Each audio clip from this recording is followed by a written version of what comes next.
friends, welcome to my YouTube channel. Thank you so much for stopping by. So today we are going to be making African hair threading, and I'll be making the African threading with this wool, this beautiful green wool. So today is already Friday evening. We are going to be making big size African threading to help straighten the hair naturally, because I just took down cornrow from her hair. You can still see some of the lines of the cornrow. We have not brushed the hair, so I'll be making a new cornrow hairstyle on Sunday. So today is Friday. If I make this African hair threading and losing it by Sunday, it will help to straighten her hair naturally and make it easy for me to brush her hair. Although if I want to make cornrow even right now, I can still do it, but then I just like to make African hair threading. Anyway people, so let's get straight into this video. So because it's a quick hairstyle I'm making, there is no need of having perfect parting. I can easily use my hand to part the hair to the size I'll be threading. So let's start threading from this part here. Then I have to secure these other parts because it's not really a fanciful hairstyle. It's just something to straighten her hair naturally.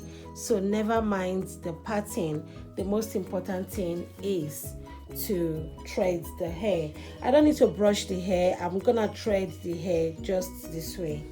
So using my green wool, this is my green wool. I'm going to cut. So this is okay for me. So here is my green wool to African thread this hair.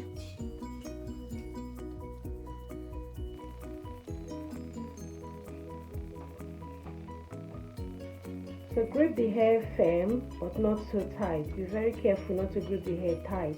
If you grip it too tight, it might just break the hair. So grip it firm but not tight. So however you want to make your African threading, it's okay.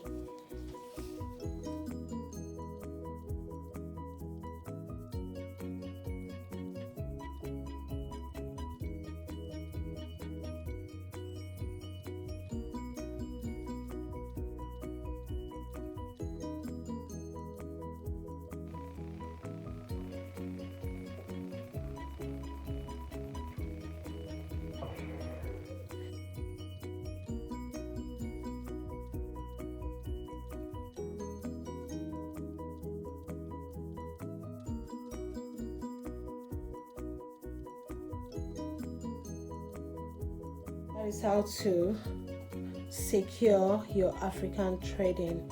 So because it's not a fanciful hair, I might just choose to leave this part this way. I don't need to cut it. I'm going to repeat the same thing for the other parts of the hair.